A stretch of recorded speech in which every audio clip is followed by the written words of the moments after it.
Om Nityananda Paramashivoham. Om Nityananda Paramashivoham. Om Nityananda Paramashivoham. Om Nityananda Paramashivoham.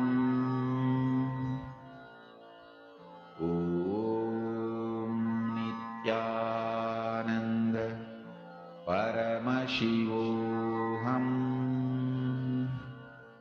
Om Nityananda Paramashivoham. Om Nityananda Paramashivoham. Om Nityananda Paramashivoham. Om Nityananda Paramashivoham. Om Nityananda Paramashivoham. Om Nityananda Paramashivoham. Om Nityananda Paramashivoham. Om Nityananda Paramashivoham. Om Nityananda Paramashivoham. Om Nityananda Paramashivoham. Om Nityananda Paramashivoham.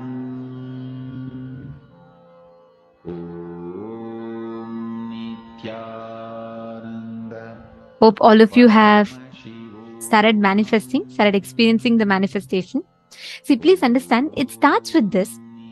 Just decide to sit with the decision to manifest. That's all you need to do. The experience will automatically come to you.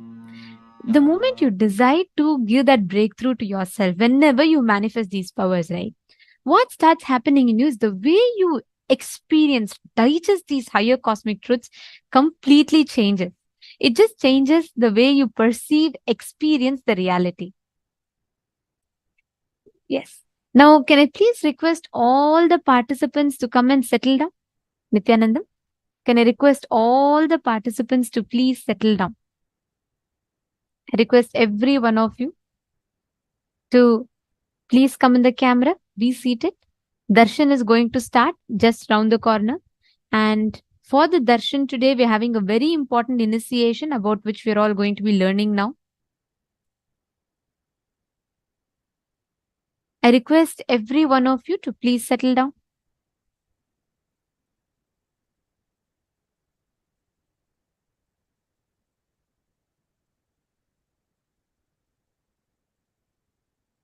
Now, we are going to be having a very powerful initiation today called the 56 Akshara Matrikas initiation, where Swamiji will be inserting through sounds, Swamiji will be awakening the highest frequency consciousness in us. So let us all get ready to receive that initiation, for which firstly we will be understanding what are these 56 Akshara Matrikas, which is what we will be learning about now.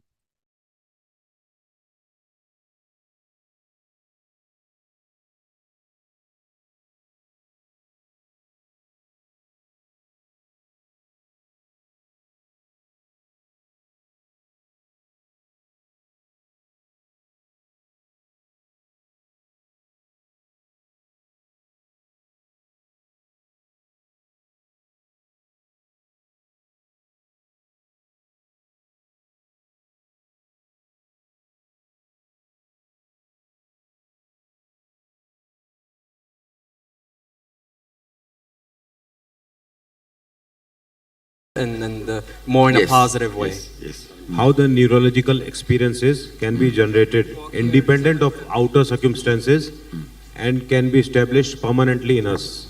First thing, do you understand neurological experiences are generated in your dream independent of outer circumstances? Yes. How can that be created, you are asking? See, I'll talk about this example of these alchemy products.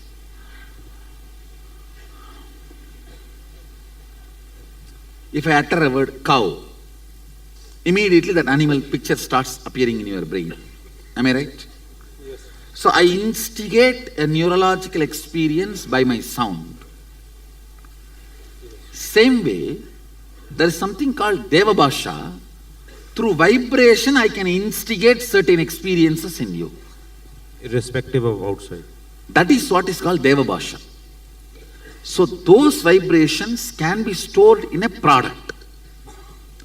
And it can go on instigating that in you constantly, whatever you are doing as your everyday routine.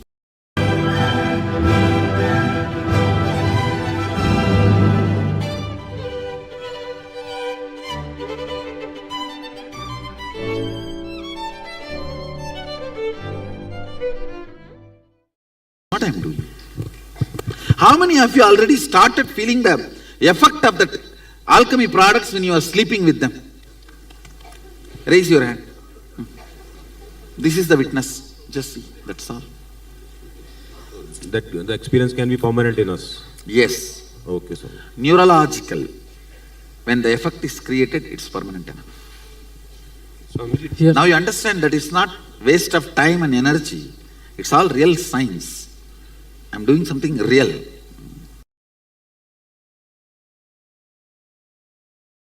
Same pattern leads to same disease in all persons. It's a very standard. I can give you like a diagnosis method itself. At least there are absolutely truth. 100% truth. No exemption. That kind of a clear description, the Hindu Materia Medica and the Hindu diagnosis method describes at least 400 pattern, 400 diseases. Very 100% sure this pattern leads to this disease in all persons. All 100% of the human beings. It doesn't change. Like that, there are 400 descriptions in Hindu diagnosis method. The original book is in Sanskrit and I have Tamil and English, both translations. Major patterns, OCD, and the disease it leads to is same in all human beings. It's actually the DNA. DNA of Mars. It's called, in English I don't know the word, in Tamil we call it Pavalam. Pavalam, in English coral, I think English it's called coral. The pure coral, C-O-R-A-L. It is a DNA of Mangala Graha. The Mangala is called Mars in English. In Sanskrit we call him Mangala. And Angaraga. He is so big. He converts everything into Mangala, auspiciousness. He makes everything into auspicious. So during specific initiations, actually I am going to initiate all of you into this Mangalatva, auspicious now, auspicious energy, auspiciousness. That's why I am wearing the coral, Mangala. I am going to give you the 54 Matrukakshara initiation, bringing the Paramashiva's DNA through the planets and 54 sounds. Actually 56. 54 is known to human beings. Only for Devatas, the other two is known. So 56 sounds. We call it Matruka, Akshara Matruka. Going to use the 54 sound energy. I can say that 56, 2, which is known to Devatas, also is going to be used. 56 sound energy and auspiciousness, life positivity. You will all feel intensely, romantically and sexually active and alive now, because all auspiciousness, body experiences as romance and intense sexual energy. The whole body will feel that intense auspiciousness with this initiation. Whole life will feel very romantic and pleasant, and that bliss body, your bliss body will start manifesting. Many of you, when you are about to get the result of your hard work, you just break the whole thing. You know that 99% of the work is done. Within next 2 days or 3 days, the 100% is going to be done. It's like you are going to sign the deal. It may be buying a house or marriage or some relationship or some business success or some relationship with your team, or even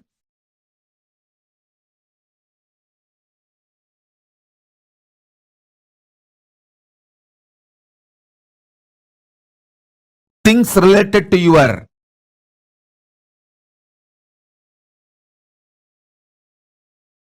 family or team or teamily, sometimes even your relationship with me. You know you are in the last leg and you purposely break it. In Tamil we have a proverb, Venna thirandu varumbodhu thaliya odaikirathu. Means you churn the butter. You know the butter has come. Before you collect that butter, you break the pot. You knowingly do it. Many times you know. It is about to happen, but you break. How many of you understand you have that pattern? It's like a compulsive behavior. When your Muladhara, root center, tastes Paramashiva, you feel in your muscle memory orgasm. In your biomemory, extreme romance. In your bioenergy, high Kundalini Shakti. There are 56 primordial Moola Shabda.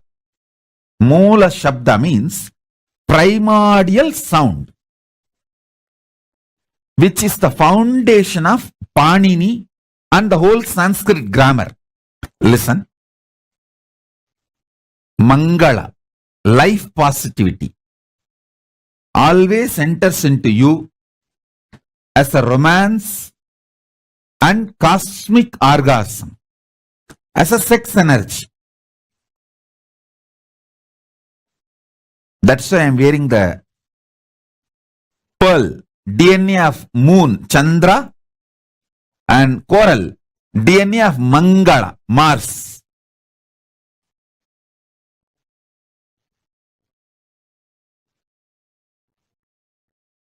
I'll bring Paramashiva's DNA through the planets, put it inside your Mooladhara chakra, It will do so much auspiciousness. I tell you, first it will break that self-sabotaging pattern. How?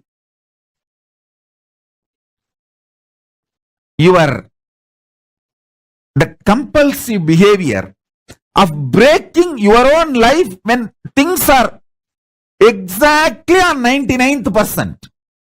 You will do everything. The 100%, that last is going to happen. Tomorrow you are going to sign and today you will break it. Knowingly. That self-sabotaging pattern gets removed when Mangala, the Mars energy, manifests in you. Mars energy manifests in you when Paramashiva's DNA is put in your root chakra, Mooladhara chakra. Which planet does self-sabotaging? Rahu does it. Rahu is the reason for that. If you worship Rahu, you will bless and you will tell, okay, I will not do that for you. You enjoy Guru and Shukra.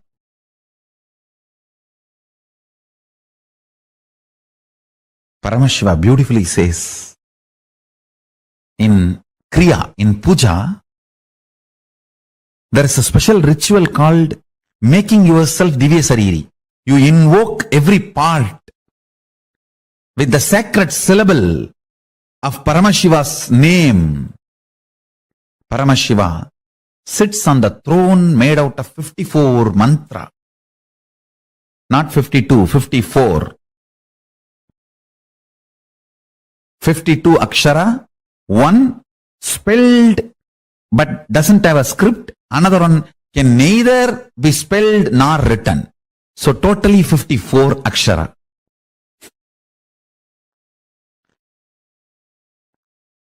He sits on the throne which is made of these 54 aksharas.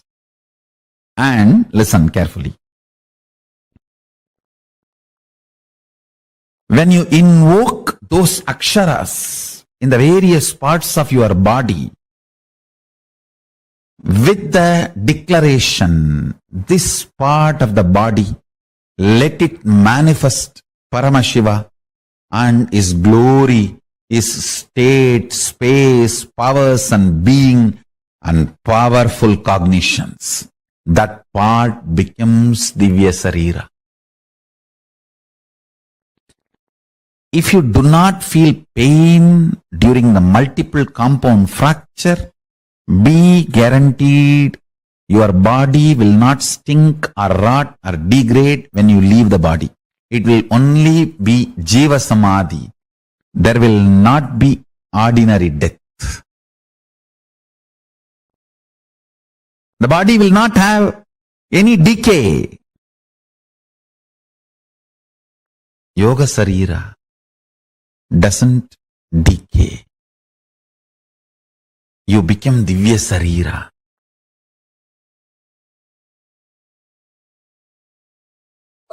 Let me introduce the science, this process, now which we are going to do. The exact 16 sounds which awakens these same lines into your brain, in your cognition, which makes that 42 powers awakened.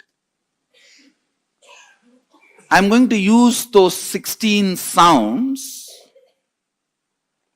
and literally program your biomemory and muscle memory with those 16 sounds. See, all this, the traditional dress, ashram dress, it is all directly helping you to support the process.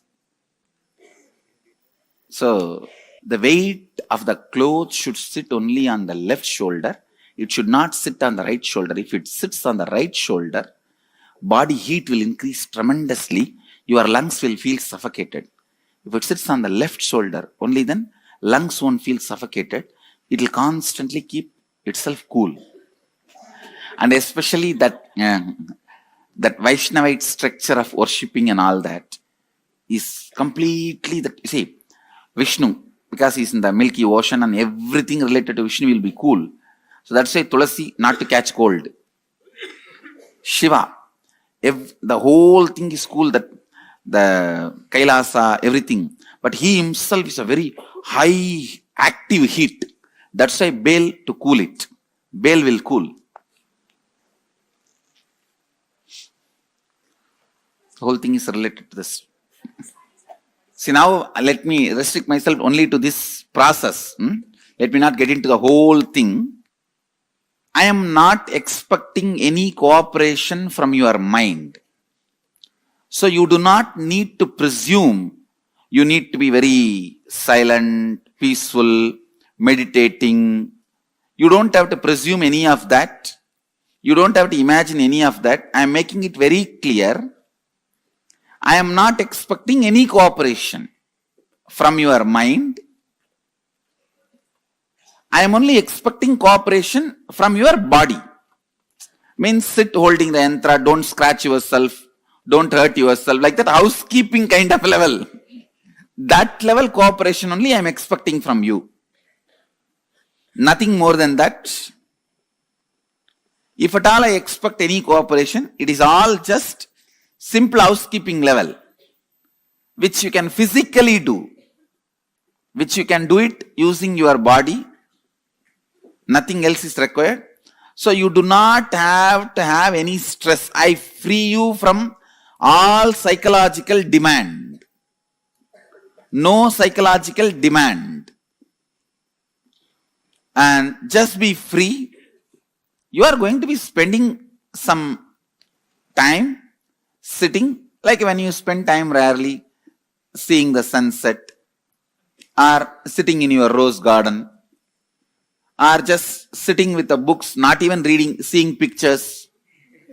Now that is one of my hobby. I have beautiful photographic books of all the temples. Lot of temples, pictorial books. I'll be sitting and watching all those temples. So how you casually spend? I tell you, if you have your own library and your own garden, you have everything you need. The garden which you love, where you spend time, and the library which you love, where you spend time. So how you spend time there? Like that, just sit. You don't have to plan. And if you are tensed, okay, be tensed. If you are relaxed, okay, be relaxed. I am not expecting any psychological cooperation from you. And you don't have to presume that you are supposed to be in any specific way. When I am chanting those 16 syllables, you may feel the shooting pains in the body, which will be getting released.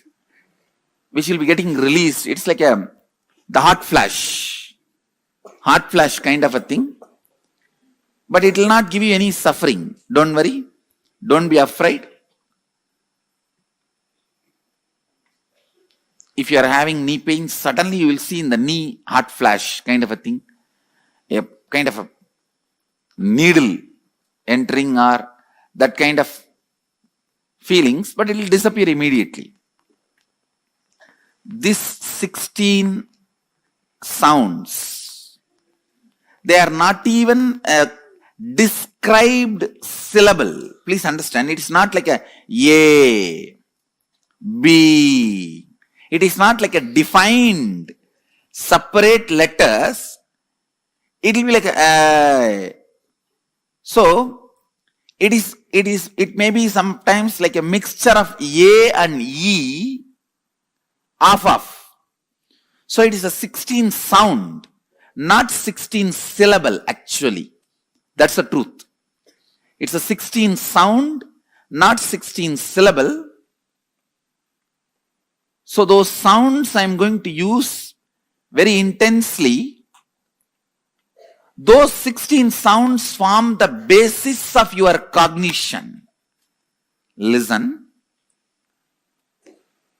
Your cognition of love, joy, insecurity, bliss, fear, good, bad, right, wrong, all that starts in your cognition. You see that all the things you cognize get triggered in your cognition with these 16 sounds. For example, anything you experience in your life, good, bad, world, large, small, anything, it has to get triggered in your cognition, in your inner space. It should get triggered. For example, the moment that I utter the sound tiger, immediately some kind of a fear, mixed fear with insecurity, those all that gets triggered the moment that form is triggered by this sound. So everything in your life gets triggered in your inner space only from this 16 sound. The mixture of this 16 sound is the source of all cognition in your life. All of you are able to understand what I am saying? So, I may be just cutting into many of your pains, pleasures, good, bad, right, wrong, into many of those things.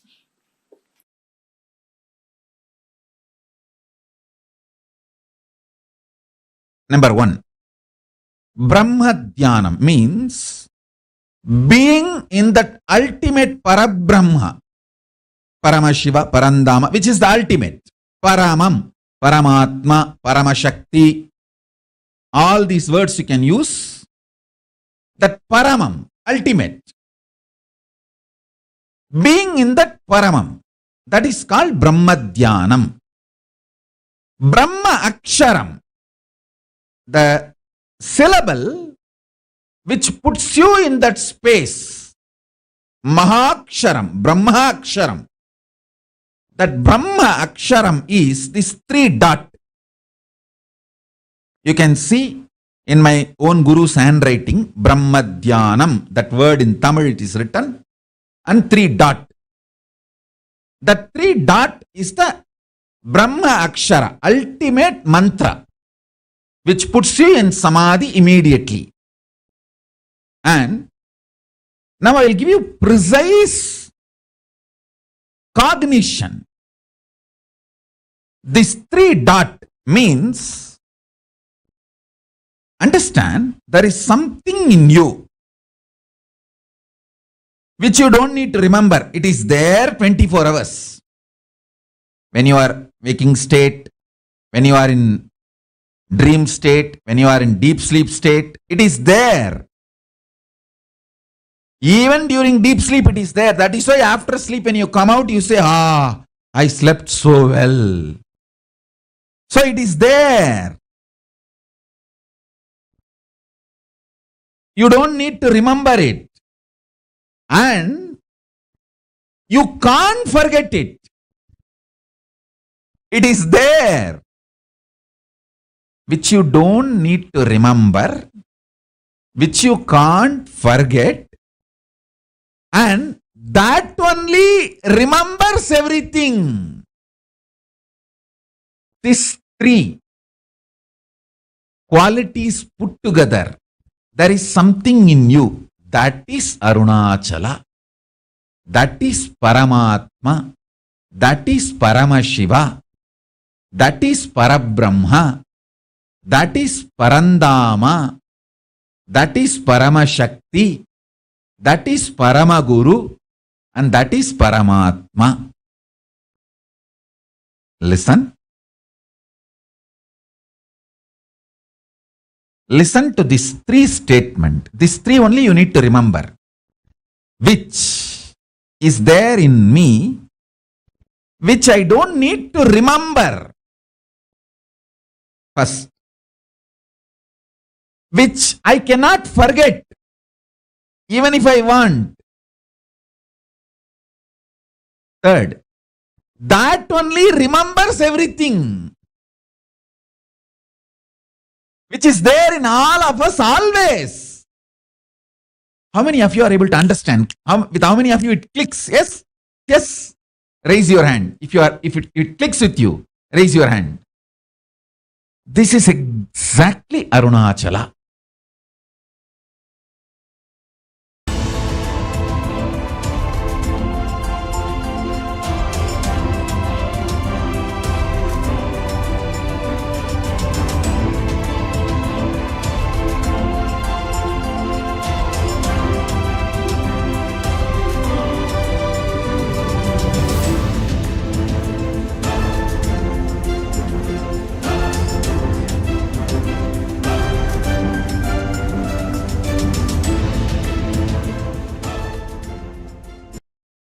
It just clicks. Sit and try to understand this. Yes, there is something in me. I don't need to remember. And I can't forget. And that only remembers me. Remembers everything. That is what is Arunachala. That is what is Paramatman. That is what is Parabrahman. That is what is Paramashiva. That is what is Parampurul. That is what is Paramashakti. That is what is Parabrahma, Parandama, Paramashiva, Paramashakti, Paramatma, Paramaguru. Sitting in that is Nirvikalpa Samadhi, Brahma Dhyanam.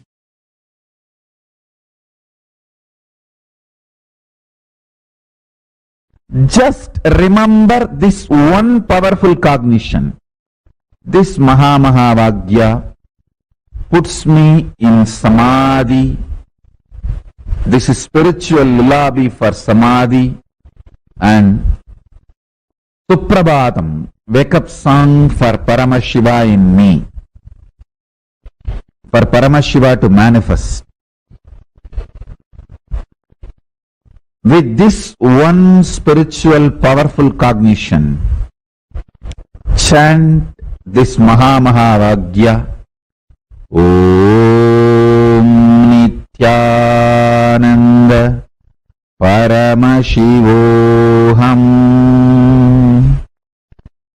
Om Nityananda Paramashivoham. Om Nityananda Paramashivoham. Om Nityananda Paramashivoham. Om Nityananda Paramashivoham.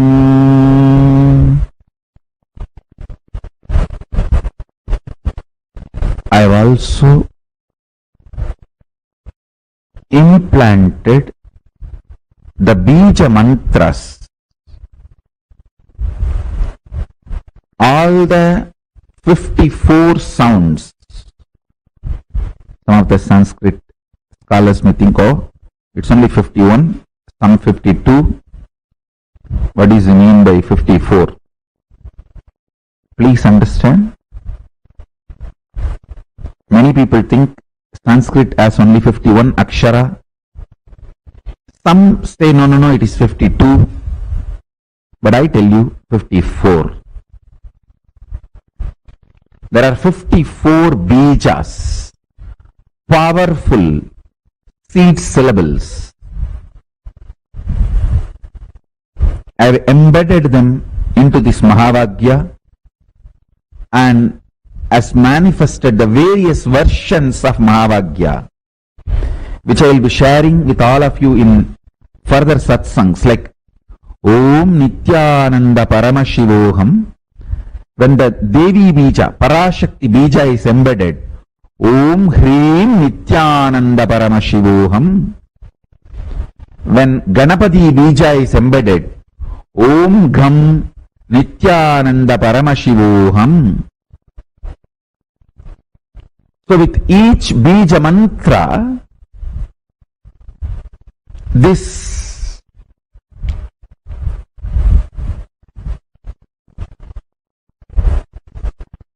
Mahavagya can manifest various different powers intensely, immediately, just with the Mahapranava Om. It can manifest everything with the specific bijas. It can manifest those specific manifestations immediately.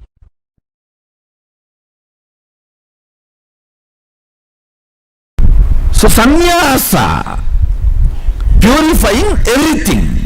Actually exactly that nya dhatu means flowing with the cosmos. Nyaya. So from that dhatu only that nyasa evolves. Flowing with the cosmic Shakti is nyasa. Nya means then from that only the jnana dhatu and the nyaya. The whole thing evolves from that. Flowing with the ultimate. Now let me talk about this connection between integrity and sound. Matruka. See, the sounds you constantly create decides your existence.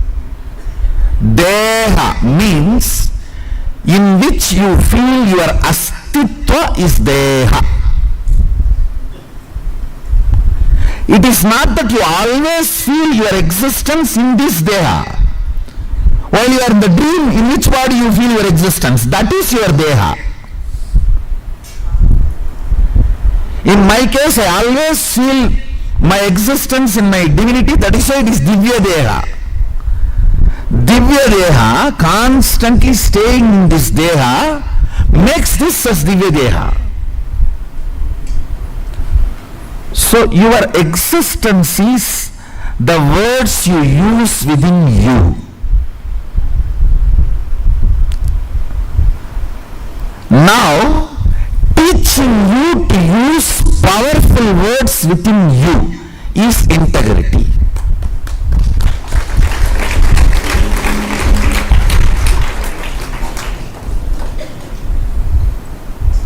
When I am teaching you to use powerful words within you, I am stopping all the pollution of Ganga.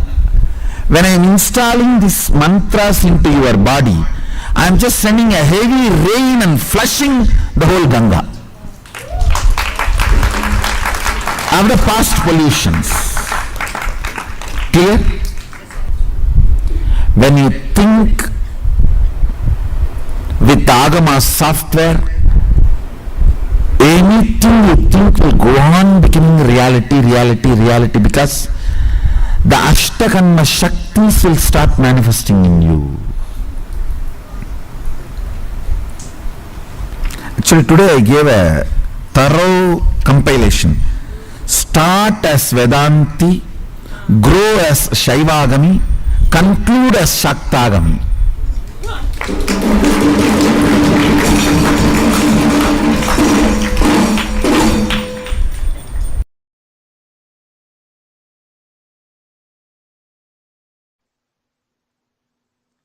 I'll now intensely initiate all of you and infuse Paramashiva Shakti, the Devi energy, powerful feminine energy. Listen to this 5 initiation. 1. Life is all about Shakti, power, energy.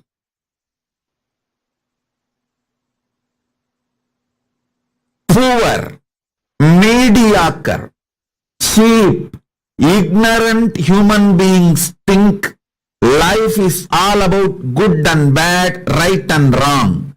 But only elite, royal, enlightened, great beings know life is all about Shakti, power, energy, not about good, bad, right, wrong. I am not saying you should be bad, but I am making it very clear. Cosmos functions based on energy, Shakti. So if you want anything, it can be only from Shakti, power, energy. If you know how to receive and infuse that energy into your sankalpas, your vision, your desire, your want, your need, you will simply manifest it. Mediocre minds, mediocre people,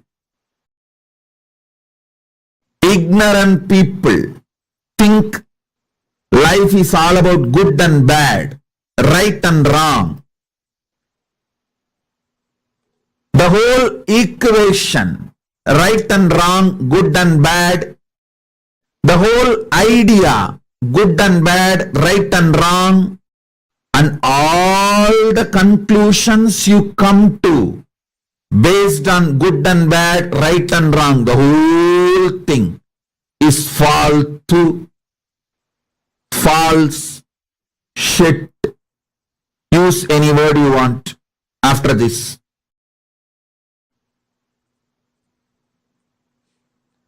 You can use all these words, faltu, false, fake, shit, whatever words you want. Be very clear. Life is all about Shakti or no Shakti, not good or bad. Neither you get something because you are good, nor you lose something you are bad. What you want, you achieve when you manifest Shakti. You lose when you don't manifest Shakti. Understand, I am giving you the royal principle of cosmos, royal principle of life.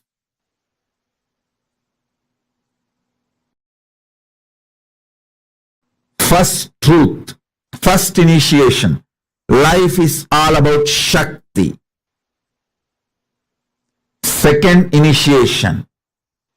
You have the possibility to manifest Supreme Shakti. Supreme Shakti has put her own seed inside you.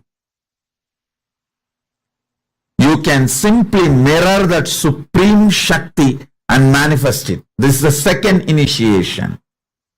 Third,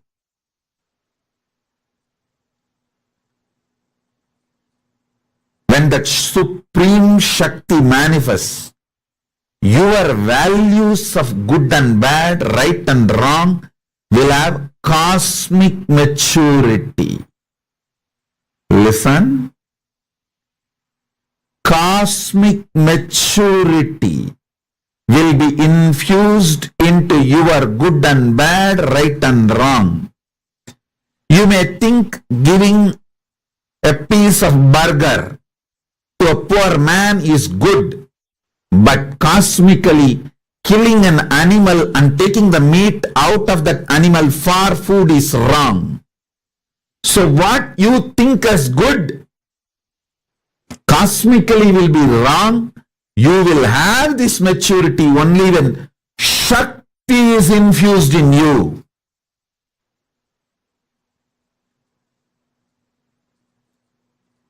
An animal whose system cannot digest vegan food if he or she takes, like a lion eats the flesh of the another animal. It is not sin.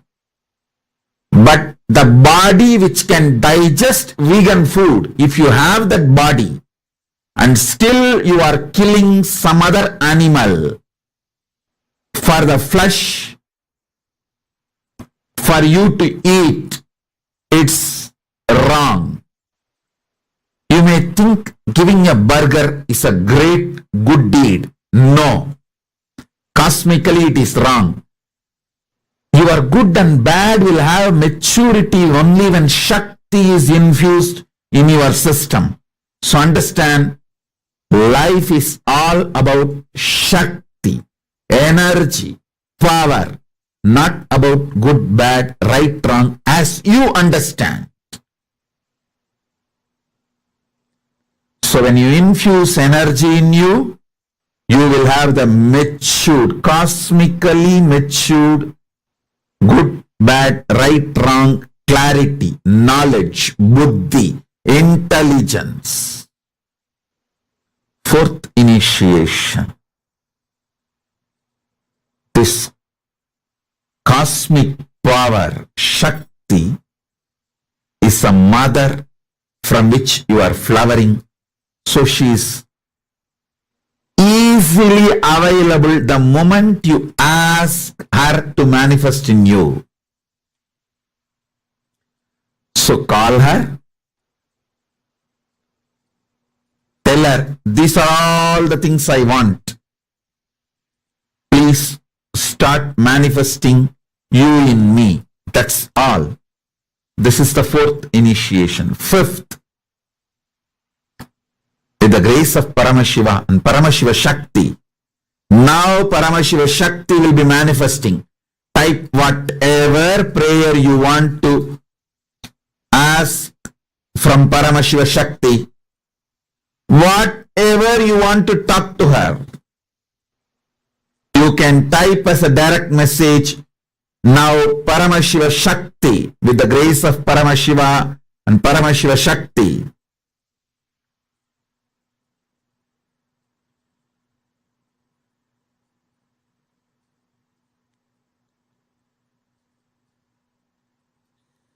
Paramashiva Shakti will manifest now. Om, Om, Om, Om, Om.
Nityananda. Such a powerful initiation Swamiji had initiated all of us into, with revealing to all of us about the 56 Akshara Matrika initiation. How using these syllables, Swamiji is going to be doing a very, very, very powerful process inside of us. And all of us are going to be experiencing very, very deep completion happening inside us. Now, the completion process that Swamiji had explained to us, and especially the patterns that Swamiji had explained, revealed to us about, is what we are going to be working right now and preparing ourselves for the initiation itself. So, you're ready for it? Like Swamiji explained, there are 52 syllables in Sanskrit. And the whole Sanskrit language can be reduced to Omkara. And the whole Omkara can be reduced to the center sound. The Omkara has a, U, and N. It can be reduced to the center sound of U, the center vibration. When you centering yourself in the center vibration, you can just go beyond language and verbalization.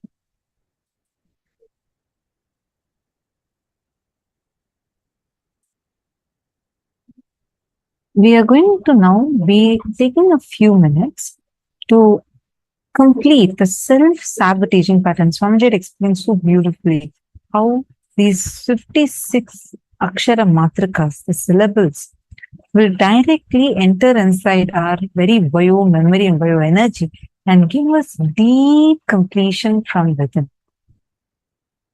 How many of you clicked with it? All of us are going to get experience the tremendous completion happening in us. See, all of us carry a pattern which makes us like when you're almost getting what you wanted, you're able to manifest. Exactly towards that time where you know the next step, you're going to manifest it. You yourself will do something and just collapse the whole thing. Like exactly what Bhasmasura, Ravana, their attitude. Where you yourself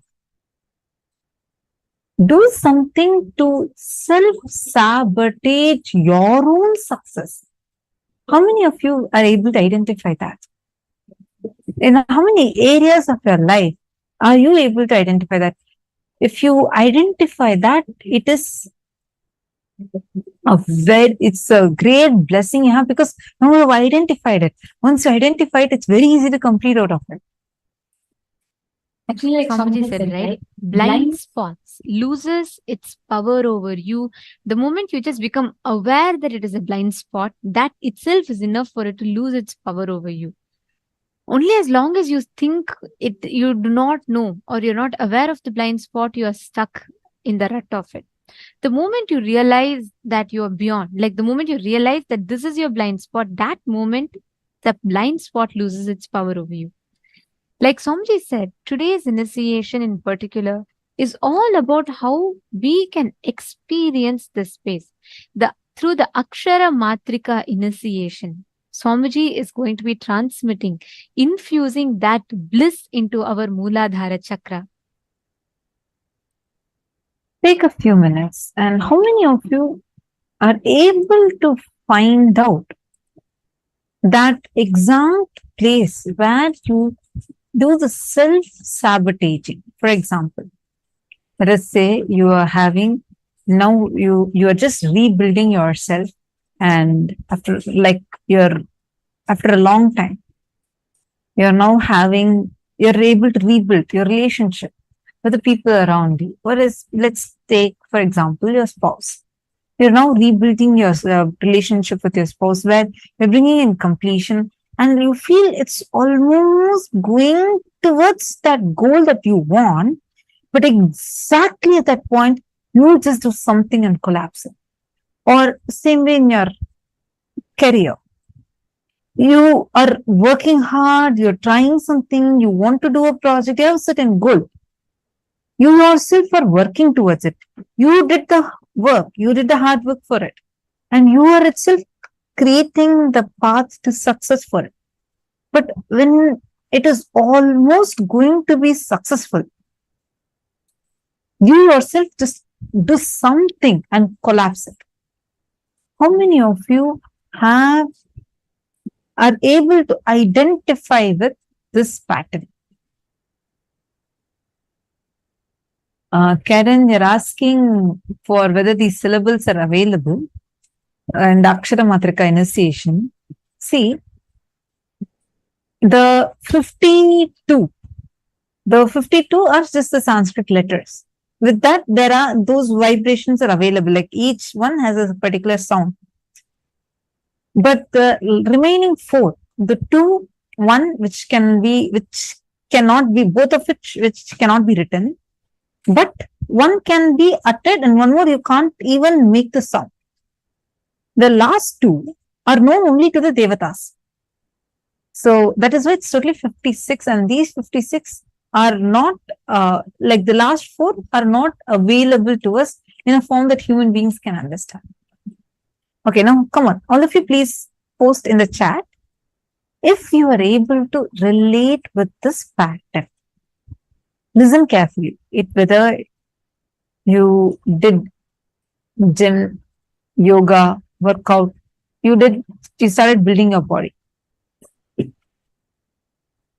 You are now seeing that, okay, your body is transforming. You're happy that now let's say you're getting more fit.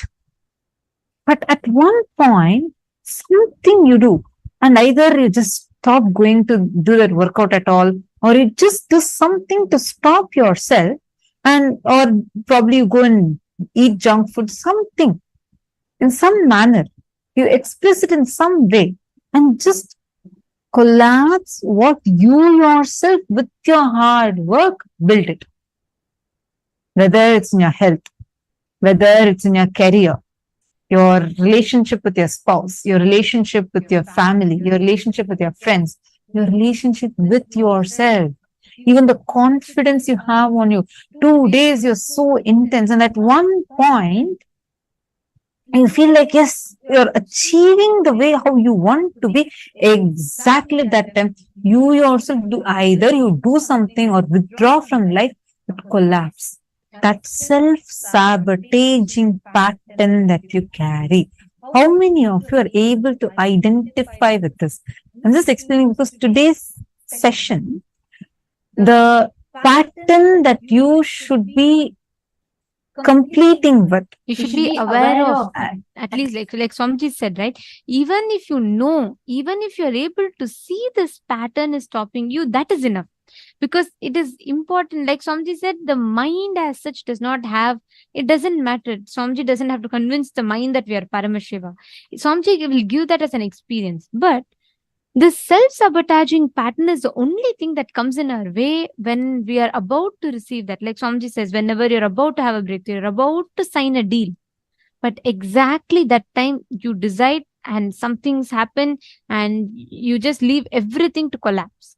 Like this, the self-sabotaging pattern that we create in us is the only thing that stops us from experiencing these breakthroughs. So I request every one of you, take a few minutes and pen this down. Write down at least 15 such thought patterns that you carry, where this exact self-sabotaging happens in your inner space. Take a few minutes. If any of you have a doubt in this, please take a moment and please post it. I request everyone to start penning this down. See, you just need to bring your awareness. Today, all of us will experience that auspiciousness.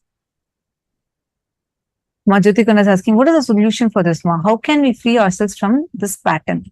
See, first thing, Ma, you need to identify where all you have this pattern.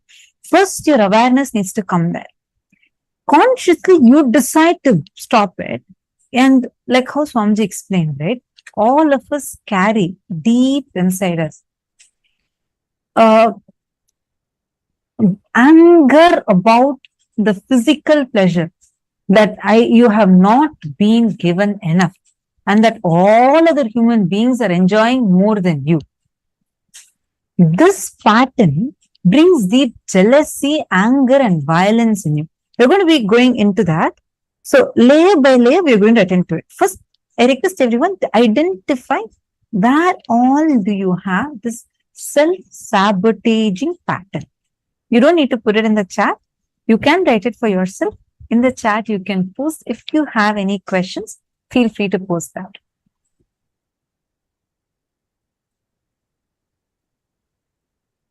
So, Majyoti Kunda, first let's identify it, write it down, and then we will be going into the next step, in a little more deeper layer, and we'll be working on that completion. Today, during the initiation, the Akshara Matrika initiation, the moment you consciously decide, I want to come out of this, you will just see sitting in the initiation, Swamiji will remove that out of you. He'll just melt it away. First, we are going to be focusing on completing with this pattern. May I request all of you to please post if you have understood what the exercise is?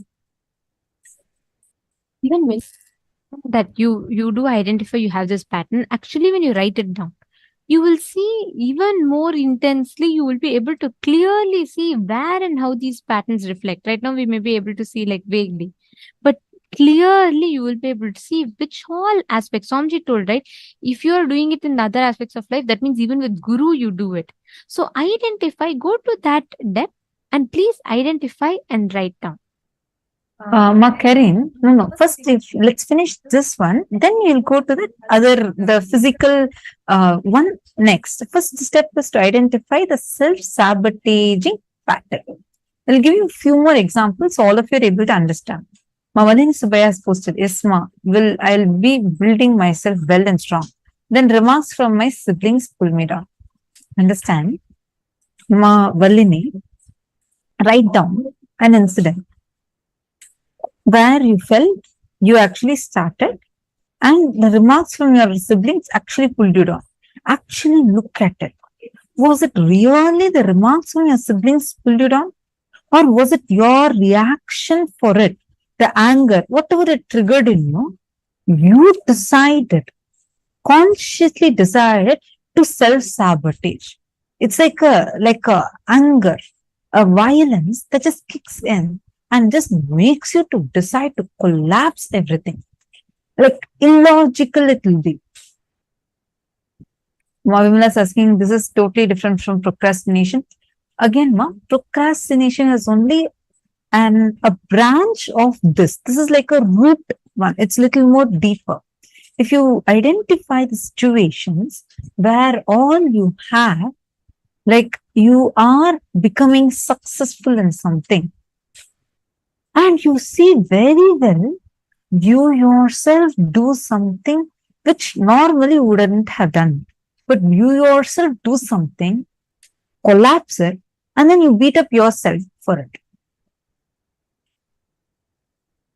Carmen Maris is saying that I want to be free from negative thoughts or energy. Yes, Carmen Maris, definitely yes. Actually, were you able to attend the full day program? Because actually, if you are able to attend the full day program, I highly recommend that you attend every day full day. That will help you layer by layer to identify the root of it, where you can actually identify why these negative thoughts are even coming in you. And it will not even take like so much of effort. See, let's say a room filled with cotton, so much of cotton is there. You may think, oh my God, so much of cotton. How many matchsticks after matchsticks I need to use? I have only a small matchbox. How am I going to burn the whole cotton?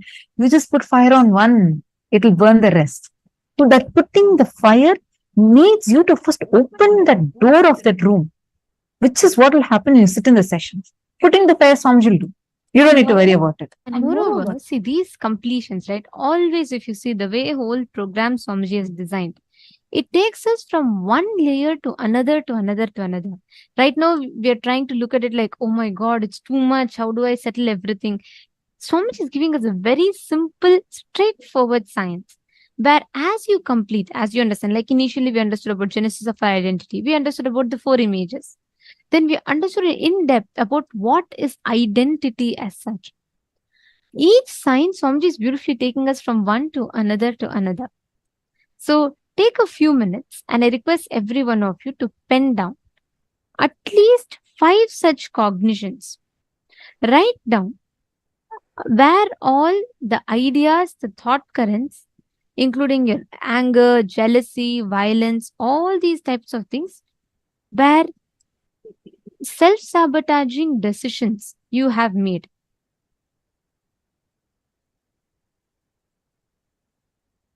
So, Ma Vimala, I hope you also understood, Ma. The procrastination, also look at it from this angle. Where, if you're saying you're having procrastination, look at, you already know that you're carrying that procrastination as a pattern. It's a conscious choice, right? Look at the situations wherever you're almost like, let's say, you have a lot of ideas to put a business proposal together, put it together, you want to do it, and you really decided, quite like, you feel this will be such a hit idea. Start working on it. At one point, you start finishing, you're almost in the stage, like, you start putting together. And then at one point, there will be like one kind of a violence from within, a decision, like you yourself will feel like it won't even be like a logical step 1, step 2, like that. Somehow you either you withdraw, procrastinate, postpone it so much, and you'll collapse it. Or some way you express that violence to collapse it. That is called as self-sabotaging pattern. Ma Nitya Kalyana Sundari is asking, I definitely have this pattern whenever everything is going great in my life. I have this tendency to tumble and destroy everything for no reason. Good that you're identifying it, Ma. Please write down those incidents and we will now help you to, first you're going to identify it, then you're going to do the second level completion. After we finish that, then we are going to be working to prepare our inner space for the darshan. During the darshan, Swamiji will melt away these patterns. He will infuse that Mangalata, auspicious energy into you.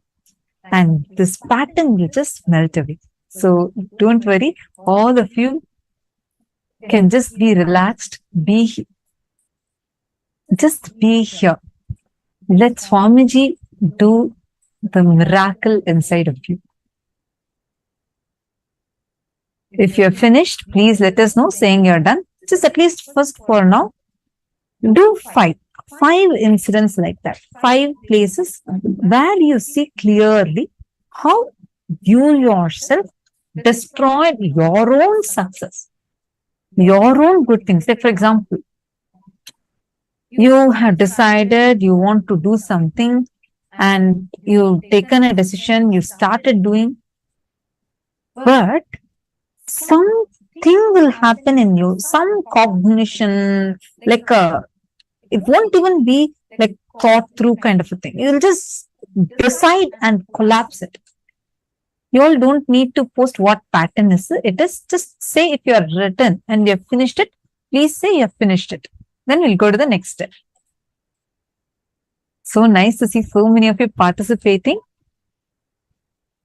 And all the participants who are watching us on YouTube, we highly recommend you to immediately join the Zoom, especially because we are going to be having the live darshan. I don't think any of us want to miss out on the Nayana Diksha. And especially today, the science that we have learned, even $1 billion cannot get us this knowledge. Swamiji is not just talking about our physical identities, right? Swamiji is going to the very depths. What do we understand as gender in our physical, physiological, psychological, and conscious levels?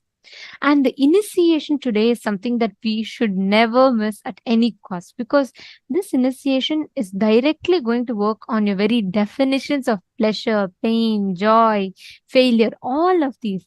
And so much is going to literally infuse our DNA, the root center, Muladhara chakra itself, with the ultimate cosmic bliss. So it's a very powerful process. And also one important thing, right after the process, at least for the next 1 hour, you should not touch anyone. So Amji had told that the body will have to settle down with the energy. So it's important that you're maintaining distance and you don't touch others. So now, Rohit Agrawalaya, I read your message. Rohit Agrawal, can I request you to please come on camera? See that you're participating, but I do not see you on camera. I request if you could please turn on your camera. Just one thing in what you have posted. I request if you could please identify, now whatever you have posted, right?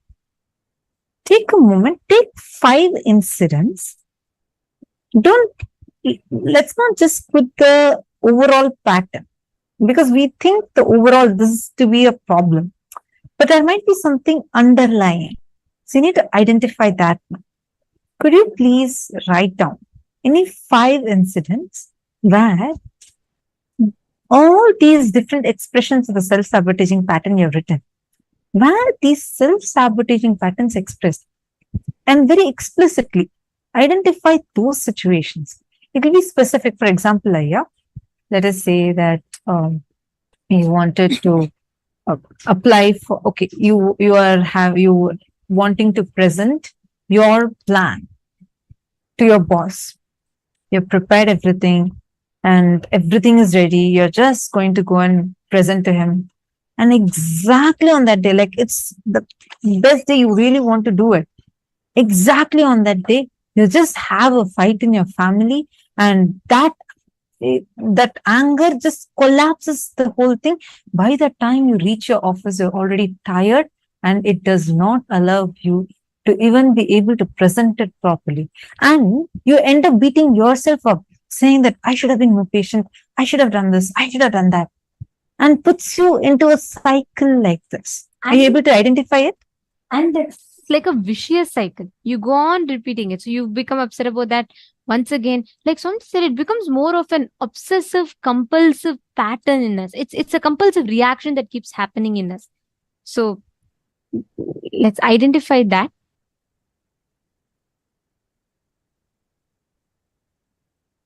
All right. I hope now all of you have written this down. We are going to be going into the next step. The next step for this is you're going to be completing with the self-sabotaging compulsive behavior pattern. Drop the anger about physical pleasure that you have not been given enough, that all other human beings are enjoying more than you. This pattern brings a deep jealousy, anger, and violence in you. Whether you feel you are undersexed or oversexed, whether you feel that all these physical patterns, you feel that you have not been given enough, you didn't get enough of. Write down. Go on penning down all your ideas, the thought currents, even the anger, jealousy, violence. Oh, how can this person get more? How can that person get more than me? How can I am also as good as them, but why am I not getting the same way that they are getting? In whichever aspect, feeling not received enough, you have gathered, and all the ideas, the anger, jealousy you have gathered about pleasure and sex, please write them down. And usually, like you can even express it as powerlessness inside you, like a deep powerlessness, which actually is a very cunning way our mind plays with ourselves. It is actually anger, which is shown as if it's, you're feeling victimhood. It will be deep anger and violence, like, oh, I am not enough. I am not being given enough. or a powerless feeling that you can't be like how you want to be. Different forms it will be expressing. Identify that. Like how Swamiji says, the problem with lust and sex is they have been magnified and imagined to be much more than what they are. Because of suppression, sex is made out to be much more than what it is.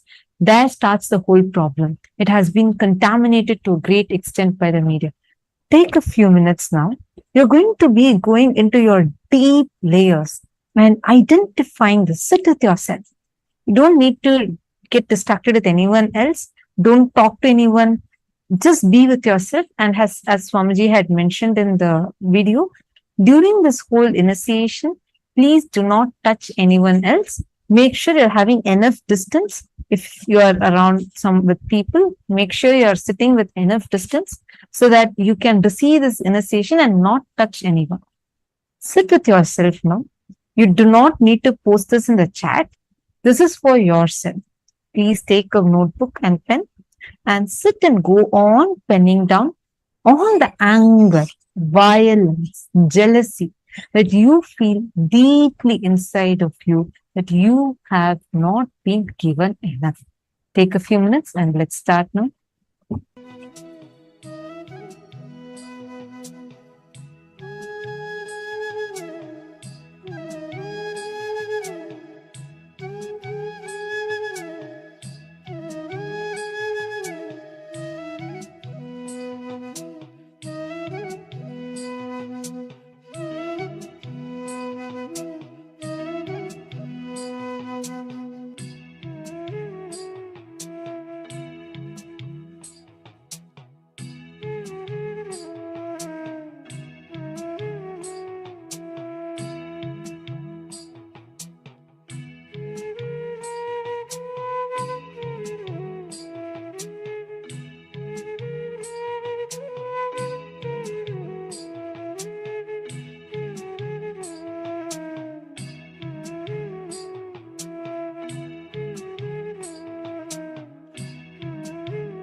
Please relax. Hope all of you have finished writing. Yes. Now, it is time for all of us to get ready for the initiation that we are going to be receiving today. Swamiji himself had revealed about how through this Akshara Matrika initiation, Swamiji is going to be infusing the intense auspiciousness into each of us. Just through this Diksha today, all of us are going to be bestowed with immense auspiciousness, and our whole, like Swamiji said, all the self-sabotaging patterns, delusions that we put ourselves into, everything will be completely cleansed. And not just that, all the pain, everything will become into intense pleasure. You'll experience bliss in every pore of your body.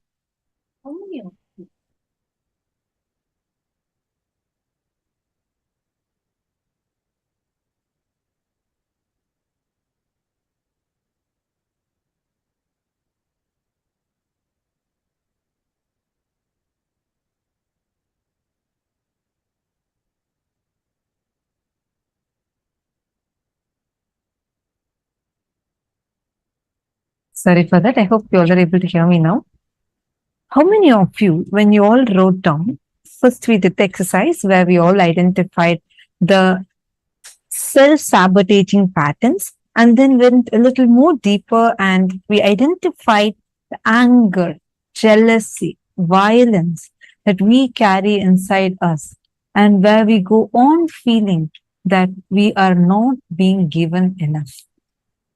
How many of you felt when you started writing down? Inside of you itself, like as soon as the awareness comes, like, yes, I can consciously stop it. Like you yourself are becoming aware of these patterns, the violence that is that deep inside of you. How many of you were able to identify that?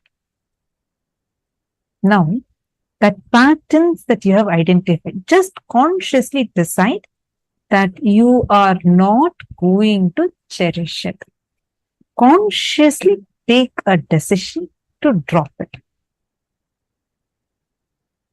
That feeling of we are not being given enough and that everyone else around us are getting much more, and that coming as suffocation or powerlessness or anger, all these are nothing but the violence expressing in various different forms. Consciously decide to drop that violence inside of you. Take that decision and sit for today's initiation. And just reminding all of you, as Swamiji had mentioned in the clipping that you all watched, do not touch each other. Like if you are with your family or anyone that's sitting with you during this initiation, make sure you're having enough distance between you so that you do not touch another person, because during this initiation, you will feel intensely blissful inside of you, deep inside of you. The whole body will feel that auspiciousness, mangalatva, just filling you. Actually, like Swamiji said, Right, as soon as you connect, you just experience this process. Swamiji will be inducing bliss in our very system.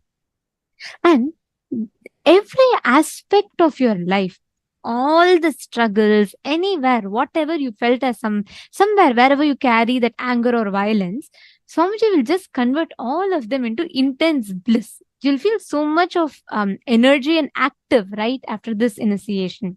And this initiation will induce ultimate auspiciousness into each and every one of us. And today, all of us are going to be having the darshan of Ardhanarishwara, the very form of Paramashiva, through which Paramashiva and Paramashiva Shakti represent that ultimate transcendental gender, the superconscious mutation of Paramashiva, through which the ultimate conscious happening, Devi Shakti, Paramashiva Shakti and Paramashiva, the supreme consciousness, become one and the same, and they give the darshan, grace the whole world. Let us now chant the Dhyana Shloka of this form. Dhyana Shlokas are basically the mantras, the sacred chants that describe that particular form, manifestation of Paramashiva. Actually, you all can intensely listen to the Dhyana Shloka and today observe during the darshan. You will really see how that micro details with which Swamiji is giving all of us the darshan in the most authentic form, exactly as described in the Agamas, in the Dhyana Shloka. You will also see, even physically, you will actually see Swamiji as Ardhanarishwara. As we all learned in the day one of the program, when we all learned about Avatara Shastra, this Ardhanarishwaratva is one of the qualities of an avatar, where he is completion of all the gender identities and beyond gender, radiating both the divine feminine consciousness and the ultimate masculine consciousness, Paramashiva and Paramashiva Shakti, both through him. And you will be seeing that physically during the darshan. Just, I request all of you, during the darshan, when you're enjoying today's beautiful form, just observe, you will see the extraordinary grace radiating through Bhagavān Ardhanarishwara. Now, let us all chant the Dhyana Shloka.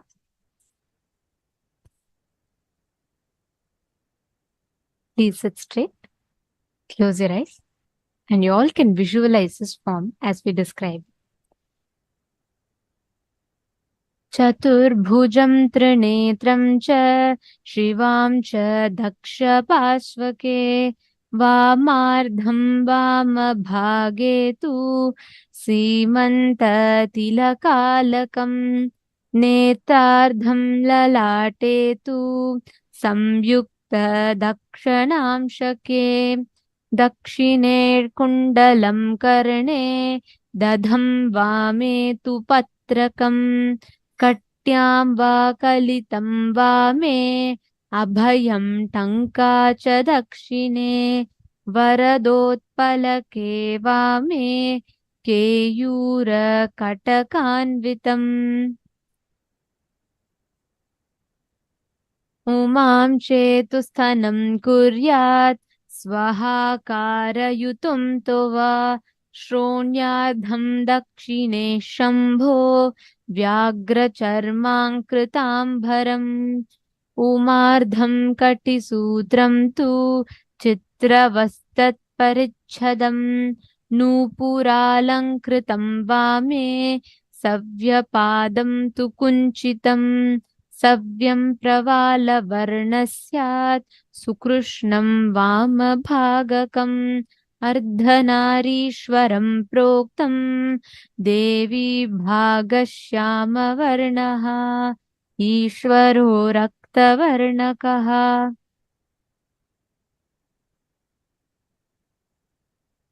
The description of this form goes as: the right side of the Murti is Paramashiva, the left side is Parvati, Parameshwari, Paramashiva Shakti.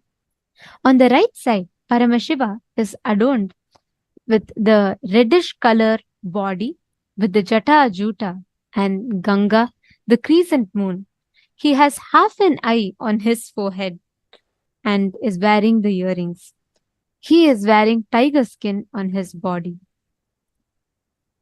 Whereas on the left side, Parvati, Parameshwari, Paramashiva Shakti, with blackish color body, has the tilak and curly hair falling on her forehead. She has beautiful big earrings and having her left breast visible. Totally, there are 4 hands. Shiva is gracing with his natural hand, the Abhaya Hasta, holding the Tankam on his second hand, the Paramahasta. Parvati, Parameshwari, is gracing with Varadahasta, holding the lotus flower with her second hand, the Paramahasta. Paramashiva's right leg is a little bent, while Devi, Parameshwari's left leg, was decorated with jewelry. This way, Ardhanarishwara form is ever gracing and brings the supreme auspiciousness to planet Earth. All of us are going to be receiving this very darshan, the form of Ardhanarishwara.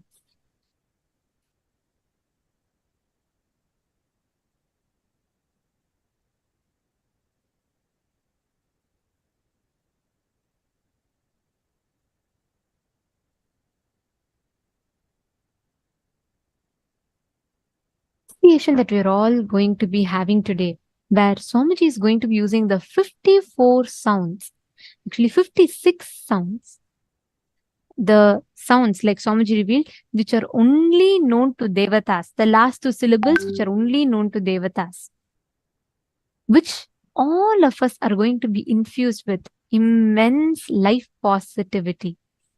And like Swamiji said, every pore of your body will feel so blissful. You suddenly start feeling so romantic with life. You will start feeling so active and you will start feeling so alive.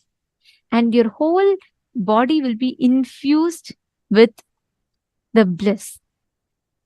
And the anger or any kind of incompletions you carry in you will simply be erased and infused with bliss. All of us had written a lot of the incompletions that you're having in terms of one, the gender identity, how you exist physically, physiologically, psychologically, and consciously. And what kind of incompletions you went through and how you feel about you in the core of you. We went through step-by-step layers and layers of deep completion process. Directly Swamiji himself had explained it to us and took us through these steps. And we all did the process. Whatever suffocating pattern, some of you even shared about how you feel like, suppressed, or you feel that you don't have the equality, like you don't feel equal. Many women share they don't feel they have the equal rights as men have, and how that is giving a feeling of being suppressed inside. All those incompletions that you had penned down today, just decide, you can just put it as a prayer to Swamiji as Ardhanarishwara Murti during the darshan. You will see all that incompletions will just melt away from you. The very way you exist in you, in your body, how you feel about you will completely transform. All the cognitions, the powerless cognitions, the cognitions of body, shaming, and deep incompletions we carry about ourselves will get completely healed within us. And that is exactly what is going to happen during this 56 Akshara Matrika initiation. I request especially the participants who have been sitting throughout the day, sitting in the sessions, attending and intensely participating. All of you will see every cognition you learned today. It will just become part of you during the darshan, and the initiation will enter you so deeply. Right after the initiation, you yourself will feel it so powerfully. Like physically, you will feel such bliss just oozing inside you. You'll be like, wow, what's happening? It will not just be a bliss that you feel inside, like physically, your very body would be responding in such a beautiful way. Like Swamiji beautifully revealed, right?